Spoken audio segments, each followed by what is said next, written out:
Bismillahirrahmanirrahim. Assalamualaikum warahmatullahi wabarakatuh. Alhamdulillahirrahmanirrahim. Wassalatu wassalamu ala asrofil anbiya wal mursalin wa ala alihi wa sahbihi ajmain. Asyhadu an la ilaha illallah wa asyhadu anna Muhammadan abduhu wa rasuluh. Allahumma shalli ala Muhammad wa ala ali Muhammad kama shallaita ala Ibrahim wa ala ali Ibrahim wa barik ala Muhammad wa ala ali Muhammad kama barakta ala Ibrahim wa ala ali Ibrahim fil alamin innaka Hamidum Majid. Ya ayyuhal hadirun ittaqullaha haqqa tuqatih wa la tamutunna illa wa antum muslimun. Wa qala Allah ta'ala fil Qur'anil Karim, a'udzu billahi minasy syaithanir rajim. Bismillahirrahmanirrahim. Wa qulu lin-nasi husna. Sadaqallahul adzim. Saudara-saudaraku yang dirahmati Allah SWT, syukur alhamdulillah pada saat ini kita masih diberi nikmat oleh Allah SWT, yaitu nikmat sehat, nikmat umur, dan nikmat jasmani dan rohani, yaitu nikmat iman dan Islam. Mudah-mudahan segala macam nikmat yang telah diberikan oleh Allah kepada kita bisa mensyukurinya. Amin ya Allah ya Rabbal Alamin. Salawat serta salam mudah-mudahan dilimpahkan kepada junjungan Habibana Nabi Muhammad SAW, dan tidak lupa kepada kita sebagai umatnya. Amin ya Allah ya Rabbal Alamin. Saudara-saudaraku yang dimuliakan Allah SWT, marilah kita memohon dan berdoa kepada Allah SWT. Mudah-mudahan kita semua ada dalam lindungan dan ada dalam genggaman kekuasaan Allah SWT, diselamatkan dari segala macam bala, diselamatkan dari segala fitnah, diselamatkan dari segala macam yang akan mendolimi kita. Amin ya Allah ya Rabbal Alamin. Hadirin rahimakumullah, pada mukadimah tadi saya bacakan ayat suci Al-Quran yang berhubungan dengan perkataan, yaitu waqulu linnasi husna, dan berkatalah kepada manusia dengan ucapan yang baik dan sopan. Karena apa? Karena bisa saja kita ini tidak bisa menjauhkan atau menghindar dari ucapan berkata kotor atau berkata bohong atau dusta. Untuk itu, menjauhi berkata kotor ini dicantumkan dalam Kitabul Arba'in fi Usuluddin karya Imam Al-Ghazali, yaitu prinsip-prinsip dasar agama. Kebiasaan berkata kotor itu harus dihentikan, karena amal-amal perbuatan fisik dapat berpengaruh di dalam hati. Akan tetapi pengaruh lisan lebih spesifik dalam hal ini, karena lisan merupakan proyektor bagi hati. Maka setiap kata akan menorehkan gambaran di dalam hati. Muncul gambaran dusta, dan karenanya wajah hati menjadi bengkok. Bila lisan berbicara tentang sesuatu yang tidak berguna, maka wajah hati menjadi hitam dan kelam, sehingga banyak dapat mengakibatkan kematian hati. Itulah sebabnya Rasulullah SAW sangat menaruh perhatian terhadap masalah lisan. Beliau pernah bersabda yang artinya, barang siapa menjaminkan padaku dengan menjaga lisan dan kemaluannya, maka akan menjamin surga baginya. Nabi SAW pernah ditanya tentang faktor apa yang terbanyak menyebabkan orang masuk neraka. Beliau menjawab, hal itu adalah dua lubang, yaitu lisan dan kemaluan. Nabi SAW bersabda yang artinya, bukankah manusia terjerumus dalam api neraka banyak akibat ucapan lisan mereka. Nabi SAW bersabda yang artinya, barang siapa diam, ia akan selamat. Mu'ad bertanya kepada Rasulullah SAW, amal manakah yang paling utama? Nabi SAW mengeluarkan lidahnya dan meletakkan tangan di atasnya seraya bersabda yang artinya, sesungguhnya sebagian besar dosa manusia berada pada lidahnya. Hadirin rahimakumullah. Kemudian Nabi SAW bersabda yang artinya, barang siapa beriman kepada Allah dan hari akhir, hendaklah ia mengucapkan perkataan yang baik atau diam saja. Man kana yu'minu billahi wal yaumil akhir falyaqul khairan aw liyasmut. Nabi bersabda lagi yang artinya, barang siapa banyak bicaranya, banyak dosanya. Barang siapa banyak dosanya, maka yang paling layak baginya adalah api neraka. Itulah sebabnya As-Siddiq radhiyallahu anhu meletakkan batu di dalam mulutnya untuk mencegah dirinya dari bicara. Hadirin rahimakumullah, bahaya lisan. Ketahuilah bahwa lisan mempunyai 20 bahaya. Secara panjang lebar oleh Imam Al-Ghazali dijelaskan, bahaya-bahaya lisan itu sangat banyak. Di antaranya ada 20 bahaya.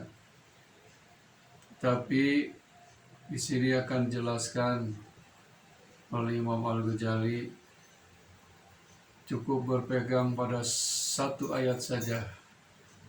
Allah Ta'ala berfirman, tidak ada kebaikan pada kebanyakan bisik-bisik mereka, kecuali bisik-bisik dari orang yang menyuruh manusia memberi sedekah atau berbuat kebaikan atau mengadakan perdamaian di antara manusia.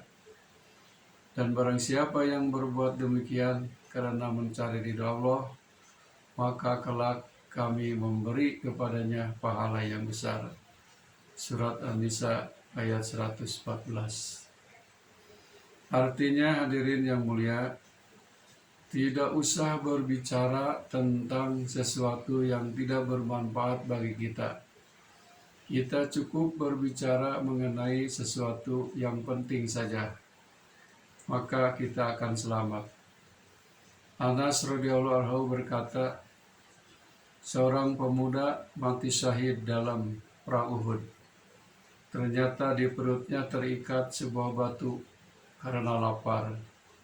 Kemudian ibunya mengusap tanah dari mukanya dan berkata, nikmatilah surga, wahai anakku. Kemudian Rasulullah SAW bersabda, yang artinya, apa yang menunjukkanmu kalau ia berbicara tentang sesuatu tidak berguna baginya dan mencegah sesuatu yang tidak membahayakan.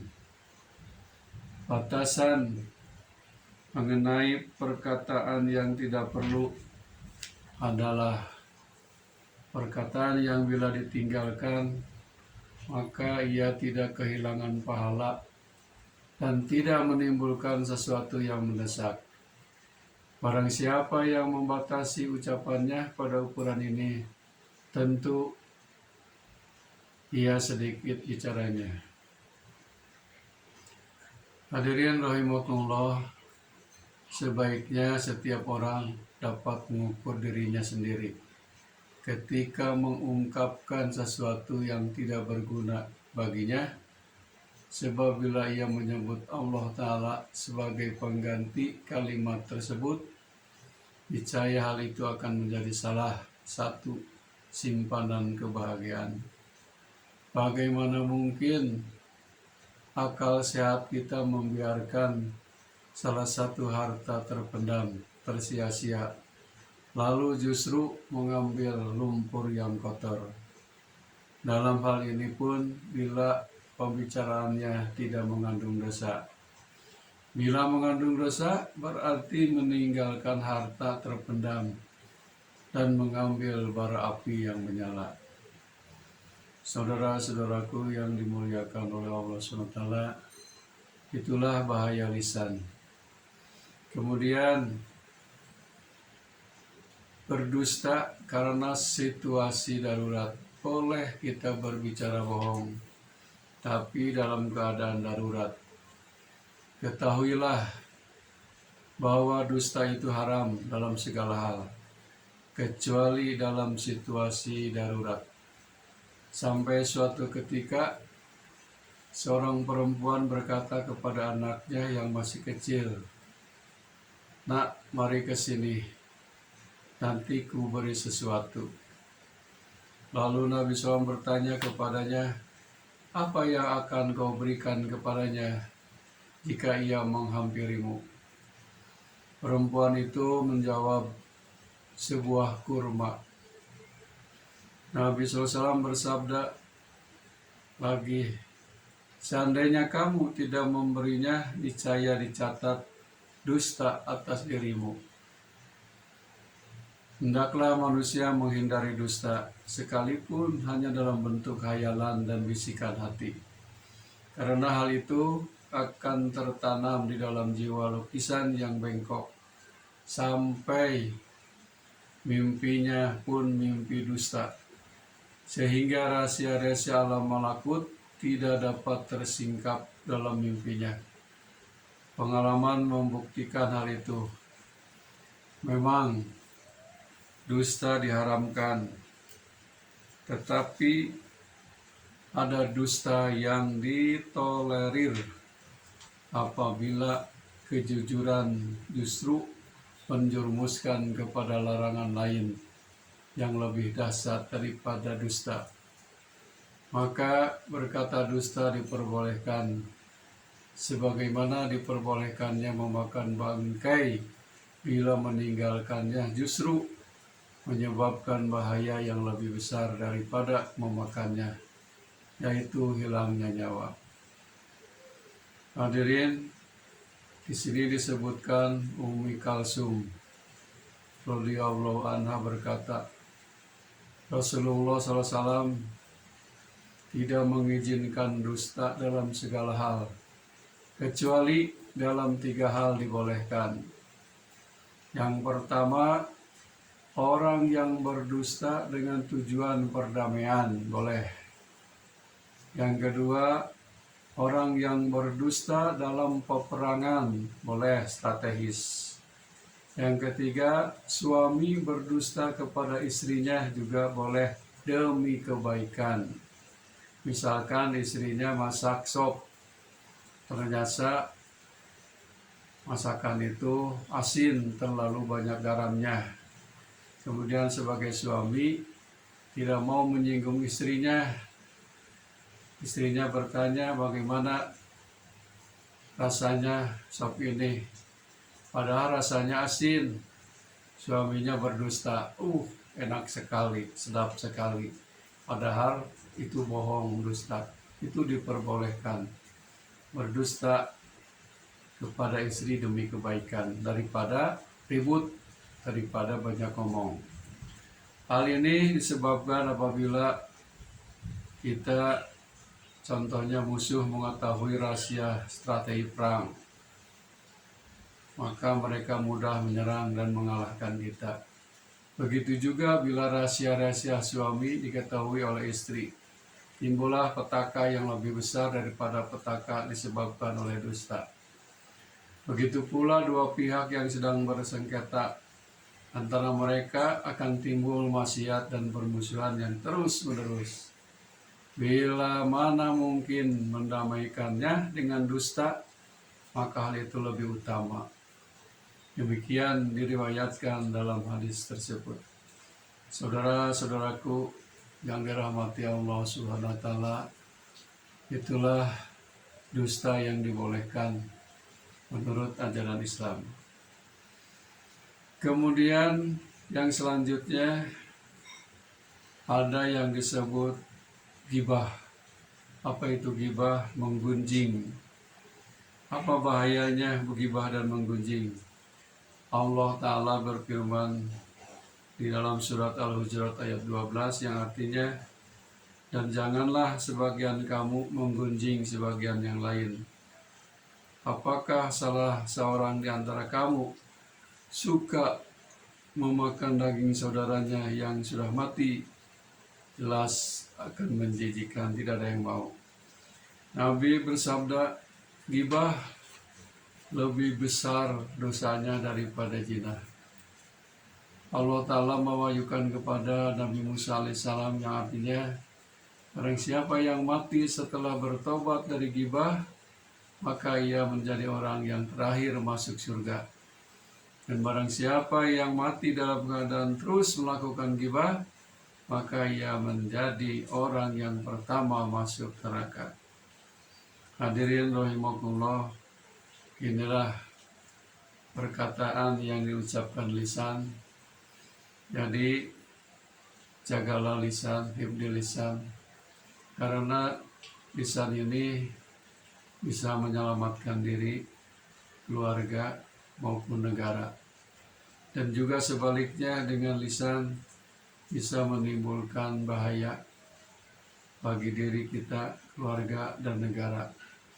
Makanya Rasulullah SAW mewanti-wanti kepada kita, jagalah dua lubang. Yang pertama adalah mulut, yang kedua adalah yang dimiliki oleh setiap manusia, alat kelamin harus dijaga. Itulah hadis Rasulullah SAW yang disampaikan oleh para sahabat dan Rasul.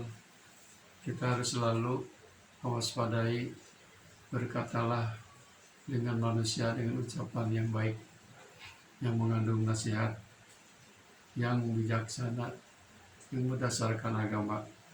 Jangan berkata bohong, berkata dusta, menggunjing atau ghibah. Itu adalah perbuatan dosa. Diperbolehkan kita berdusta di dalam 3 hal tadi. Yang pertama, boleh kita berdusta, kata Rasulullah SAW, yaitu kepada suami yang berdusta kepada istrinya. Tadi contohnya, misalkan. Kemudian boleh orang berdusta dengan tujuan mendamaikan, orang yang bermusuhan didamaikan. Yang ketiganya yaitu orang yang berdusta dalam peperangan, strategi perang. Hadirin rahimakumullah, mudah-mudahan satu materi ini bermanfaat bagi kita semua, dan mudah-mudahan kita selalu menjaga ucapan atau lisan kita. Ada salah satu hadis Rasulullah SAW yang berbunyi, innallaha harrama minal muslimi damahu wa irdahu wa malahu wa yudonna bihi danusu. Sesungguhnya Allah mengharamkan dari darah sesama muslim, kehormatan dan hartanya, dan mengharamkan berburuk sangka kepadanya. Jadi ini berhubungan dengan ghibah. Ghibah hanya diperkenankan pada 6 situasi. Yang pertama, orang merasa teraniaya mengadu dengan memaparkan tindakan aniaya seseorang di depan pihak yang berwenang atau penguasa. Yang kedua, orang yang dimintai pertolongan untuk mengubah kemungkaran, boleh disebutkannya padanya orang yang melakukan kemungkaran itu. Yang ketiga, orang yang memohon fatwa bila ia perlu menjelaskan pertanyaannya, sebagaimana Hindun berkata, sesungguhnya Abu Sufyan seorang laki-laki yang kikir, ia tidak memberi nafkah yang cukup. Semua ungkapan ini adalah pengaduan, akan tetapi hal itu menjadi halal bila digunakannya. Yang keempat, memperingatkan sesama muslim mengenai kejahatan seseorang bila ia mengetahui bahwa seandainya tidak menjelaskannya, niscaya kelak kesaksiannya diterima. Yang kelima, ghibah yang diperkenankan menyebut seseorang yang dikenal dengan nama julukan yang mengandung makna cacat diperbolehkan.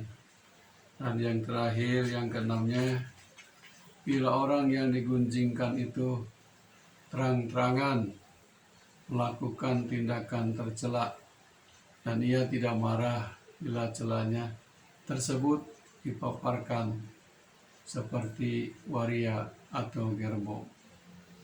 Hadirin rahimakumullah, itulah perbuatan ghibah. Ada juga yang dibolehkan, dusta juga ada yang dibolehkan, tetapi dalam keadaan darurat. Mudah-mudahan kita semua menjadi manusia yang baik, yang selalu berkata baik. Kalau tidak bisa berkata baik, yasmut, lebih baik diam. Akhirul kalam, wabillahi taufiq wal hidayah. Assalamualaikum warahmatullahi wabarakatuh.